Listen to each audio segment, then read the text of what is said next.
Le climat est toujours très tendu entre Paris et Alger. Dimanche 10 octobre, le président algérien Abdelmadjid Tebboune a, dans une interview accordée aux médias algériens, exigé de la France un respect total de l'État algérien en vue d'un éventuel retour de l'ambassadeur d'Algérie en France, rappelé dans la foulée après les propos tenus par le président Emmanuel Macron. L'État est debout avec tous ses piliers, avec sa puissance, la puissance de son armée et son vaillant peuple. La France doit oublier que l'Algérie a été un jour une colonie française. On ne peut pas faire comme si de rien n'était. L'histoire ne doit pas être falsifiée. Pour le moment, aucun signe d'apaisement n'est observé dans les deux camps.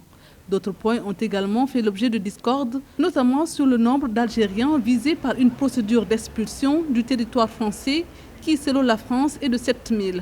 Un chiffre que le président Tebboune qualifie de mensonge en indiquant que seules 94 personnes sont portées à sa connaissance. Le silence du président Tebboune à la suite de l'avant-dernière déclaration du président Macron sur l'Algérie commençait à devenir pesant.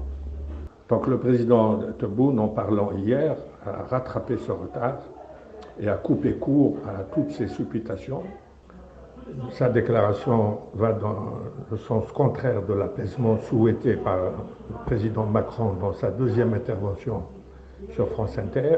Nous savons en France depuis longtemps que les campagnes préélectorales sont propices aux manipulations des chiffres et des statistiques.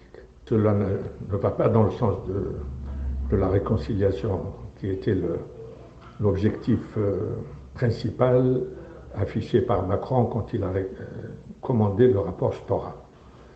Et je pense que la leçon à tirer, c'est que l'Algérie rappelle qu'elle reste très très stricte sur tout ce qui concerne sa souveraineté. Et le président algérien a précisé que les relations peuvent redevenir normales à condition que l'État algérien soit respecté au présent et concernant son passé.